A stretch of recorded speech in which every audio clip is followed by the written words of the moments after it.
siku moja ile salati ya Simba nguvu moja iwepo kama kawaida. Kwa tukiungana wote Simba itaenda kufika mbali na itaonyesha ushindani mkubwa. Na vingine tuwakumbushe tu viongozi wachezaji kama wale akina Ibasa Gray ni wachezaji wa kulindwa, akina Loemba lazima walindwe. Wanalindwaje? Maana yake wanalinda katika kuwapa stake zao kwa wakati na kuwapa posho zao kwa wakati, mishahara yao wasidai, ili waende kuitumikia ndani klabu ya Simba. Sababu nimewaona ni wachezaji ambao wamevuja jasho na wana imani kubwa na klabu ya Simba, na sisi washabiki tuna imani nao. Mshabiki afanye kazi yake, mwanachama afanye kazi yake, kiongozi afanye kazi yake na wachezaji afanye kazi yake. Tukiunganisha pamoja tunapata Simba nguvu moja. Nina imani Mungu akijali atafanya makubwa sana kwa huko ambapo tunaelekea, lakini sio kama kitoto, inabidi kipambane kwa sababu tayari kuna bingwa mtetezi ambaye ashatuacha pointi ngapi? Pointi 5. Japokuwa bingwa mtetezi ashaanza kuwezeka, sijajua mbeleni tamuangalia jinsi anavyocheza, lakini nina imani lazima tumheshimu sababu anaongoza nini? Anaongoza ligi. Kwa hiyo wana Simba wote tuende na ile sera ya Simba nguvu moja na ubaya ubora iendelee, lakini kila duniani kwa kauli ya kumnukuu moja hivi tajiri mwekezaji mkuu wa klabu ya Simba ambaye kwa sasa yupo mpaka dunia itapinduka, haondoki na haendi kokote.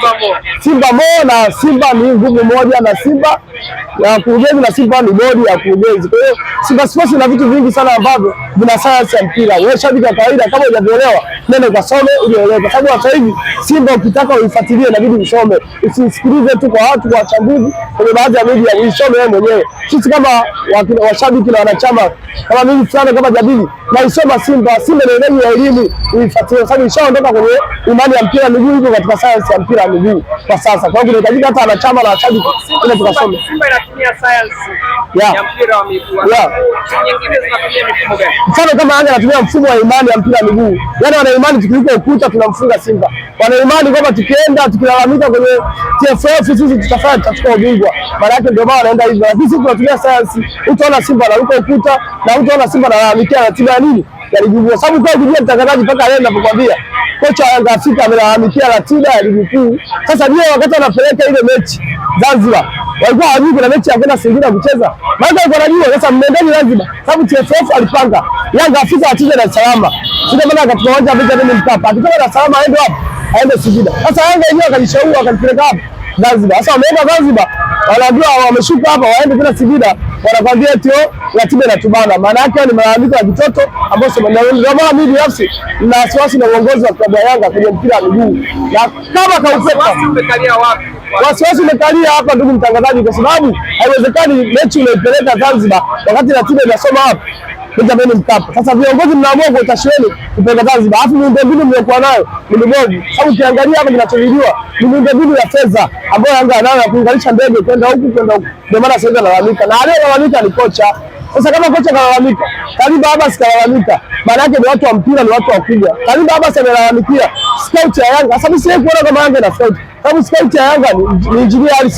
Ndio yeye anaenda kwa wachezaji, ndio yeye analipa mishahara, ndio yeye anafanyia wachezaji. Sasa scout ipi ambayo Kariba Abbas amezungumzia? Kwa mimi na imani Kariba Abbas alikuwa na nia kumzungumzia engineer kwamba sasa kuna haja hizi kazi nyingine ijayo kwa wenzako usitumike peke yako kila sehemu, na ndio maana ujumbe kwa kufikisha kwa stahili, kwa sababu viongozi wakuu wana stahili ya kufikisha ujumbe kwa baadhi ya viongozi ambao wako chini yao na viongozi ambao wanaendesha hii taasisi. Kwa Kariba Abbas ametamka hii scout ya Yanga ni mbovu, imetetea wachezaji wabovu. Maana yake engineer ndio ameleta wachezaji wabovu na scout yake ambayo anaongoza ni mbovu. Ndicho alichoongea Kariba Abbas na ndio hicho ambacho tunamsoma mpaka sasa hivi. Kwa hiyo Yanga hizo ni shida zao zenyewe na waendelee hivyo kulumbana.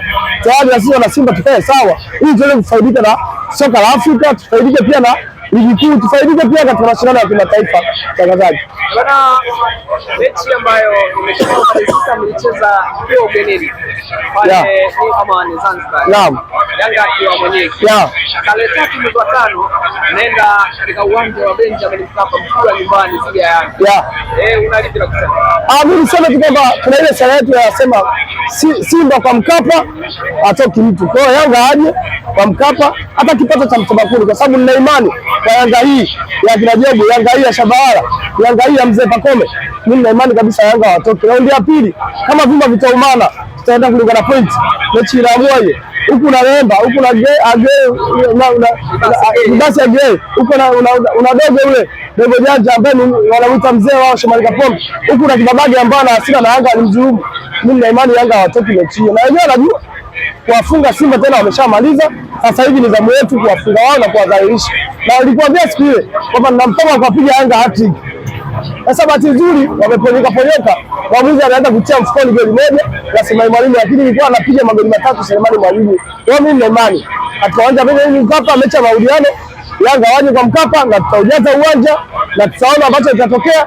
Yanga hatoki na Yanga tayari kumfunga Simba ashamaliza. Haitatokea tena ukasikia Yanga anafunga tena Simba katika mechi yoyote, hata kombe la Azam, kombe lolote tutakayopangiwa, Yanga Afrika anafungwa na Simba tu kwa wachezaji wa Yanga waliokuwepo, kwa sababu ukiangalia wachezaji wa Yanga wote sasa hivi hawana hali ya kucheza na Simba. Simba sasa hivi ishafanyia wachezaji wakubwa ambao wachezaji wale wanahitaji kucheza mashindano makubwa na timu kubwa.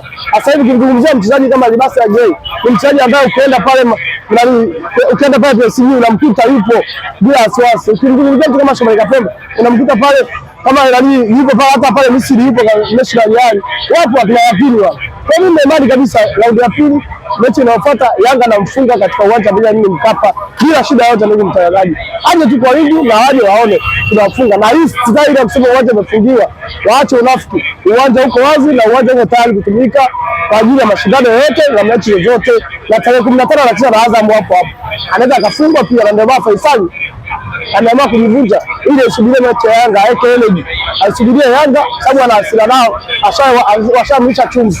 Kwa hiyo anamsubiria sasa hivi. Kwa hiyo Yanga wajiandae ili kukutana kwanza na Azam katika uwanja wa Mkapa tarehe 15, lakini pia wajiandae pia ili kukutana na Simba katika uwanja wa Mkapa, uwanja ambao wao wakiingiaga wanafungaga. Kwa hiyo mimi na imani tu mechi hii ya marudiano Yanga Afrika na wafunga, ila hatiki yangu iko pale pale.